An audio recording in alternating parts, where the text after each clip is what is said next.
Hello, Flaming Divine lot. Let's talk astrology. And today I'm recording this during a void moon. So this is an astrology video that nobody's ever going to watch. Let's talk about the void moon. So last night, we were on Friday the 9th of August, I think it was, 2024. In the UK it was around about 9:30ish, 10 o'clock at night. Maybe just after 10 actually. The moon made its last aspect to a planet before it changes sign later on today, because we're now on Saturday the 10th into Scorpio. So it's gone void of course almost 24 hours, which it then gives you this feeling of like, so imagine yourself as like a child of the universe and your mom has stepped out of the room, and it's like some people are just like in a trance and not really sure what to do. There's no one directing them, no one guiding them, like they're a bit lost. Other people, like, they're just like, let's play, let's enjoy ourselves. It's like suddenly there's no time and there's no like a responsibility, and everything's like you've just become completely unaccountable for doing anything. Nothing's gonna come of anything if you do anything, and it's just this sort of like void space of in time. It's a very weird feeling. So let's discuss what actually qualifies as a void moon. What would we actually count as void moon? What does it mean to somebody in their natal chart?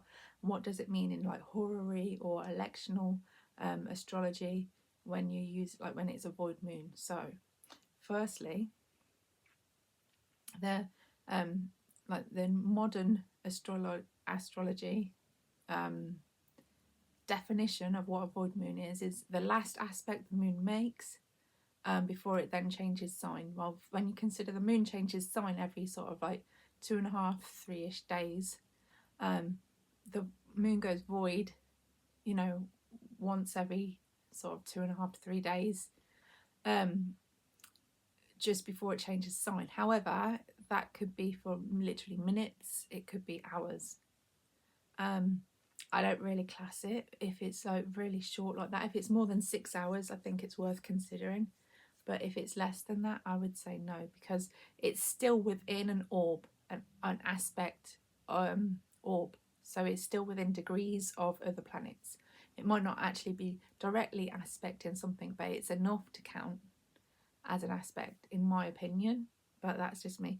So there is like a history, and there's different definitions throughout the history of astrology.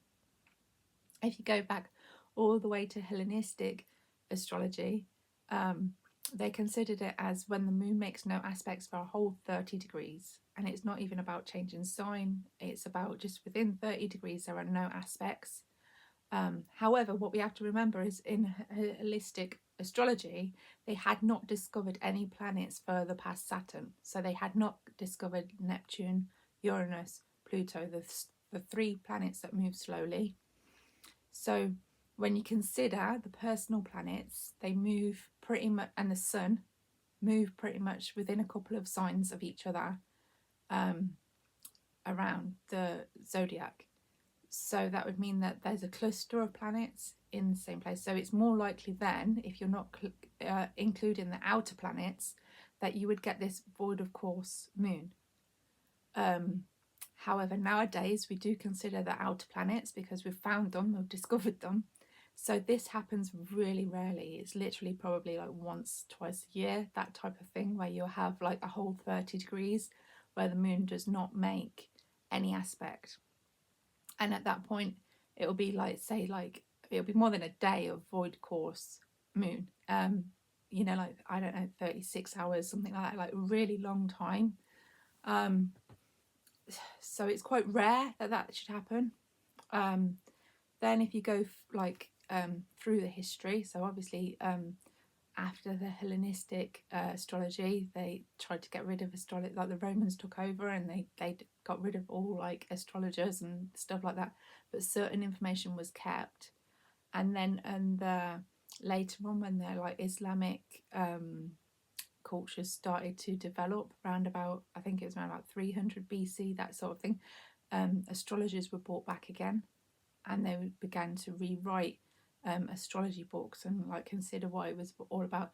and they had a different definition around about that era. So sort of like I don't know, like after Christ, 200, 300, 400 to 800, 900.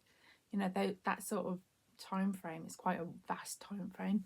And their definition of the void course moon would be to do with the orbs, the orb degrees of, so within 10 degrees or 12 degrees or 8 degrees, whatever you're using as your degree orb, if there are no planets aspecting the moon within that degree of orb, so say 10 degrees for example, that would then give you maybe a void course moon for possibly like 10 hours or something like that, until it changes sign. And then modern astrology has kind of lost the degree orb, and it's just like if there's no aspects being made, then it's a void course moon until it changes sign. So it's how it's been defined and how it's changed. I do think that you can't just take every void course moon as a void course moon, because there is that degree like of, or like if there's a planet within aspect of 10 degrees, then it's still in aspect. It might not be exact, but it's still there. Okay, so that's the history, and what do we mean by void course, and where do we consider it. So if it's more than, I think it's like considered that the average like void course moon is about 6 hours. So if it's an average is 6 hours, I think it needs to be like, if you're looking at, it needs to be more than that sort of thing to be actually worth mentioning or noticing. If it's just a few minutes or a few hours, it's not really a big deal.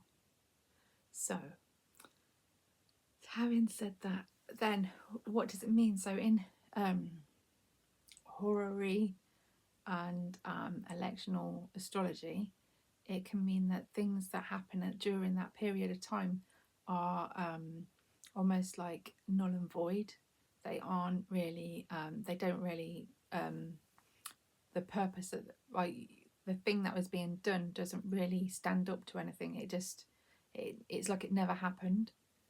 So that's something to consider for those things. But in natal chart, it can be considered quite like harshly. Somebody who could be quite a loner, because it's about the moon being sort of like out of bounds and all alone, and it's a bit of like a lonely path. So if somebody had it in their natal chart and it is a considerable orb, you know, like the 10 degrees, or like there's nothing aspect in the moon in all that degrees, yeah, could consider that they may have a bit of a lonely life. They're out there on their own, or you know, like they don't really have the relationships, or wherever it falls in their chart, it's like that area of their life they'll probably be working quite independently and be alone. So yeah, it's interesting how that plays out. But yeah, I hope you enjoyed that, and I hope it's helpful, and I hope you enjoy the rest of this void moon. But I'm quite enjoying it. It's got quite a nice chill. Oh, another thing I hadn't mentioned is the condition of the moon. So today the moon is in Libra, and it will be stepping into Scorpio when it comes out of the void course. Had it already been in Scorpio, it would have been worse, because that would have been in its fall. So the condition of the moon would have been really bad. So they say that if the moon is, say, like in Cancer, which is its home sign, or in Taurus, where it's exalted, actually it's not really considerable to be considered as a void course moon, because the moon is just at home, and so it's comfortable there. Like being alone at home isn't really a thing, like being alone, whereas being out in the world and completely alone, it would make you feel alone. More alone. A lot of loneliness. So yeah, the condition of the moon also is something to consider when you're considering whether a moon is void of course or not, and whether to consider it in your either birth chart or horary or election or whatever you're doing astrology. So yeah, I hope that helps. But yeah, I think just like enjoying going with the flow, not trying to make something happen, not trying to get like stuff done or work hard, or just, you know, it's kind of, today's a Saturday, so it's quite a chilled day, mostly for people. It's not like considered a working day. So yeah, it's got this nice, just let it flow, let it go, like to play with the energies kind of thing. But there are times where there's been void moons where I have felt like completely just really, really, really, you know, like, we need an adult now. There's somebody who's got to take responsibility. Shit's going wrong type thing. So yeah. Thanks. Bye.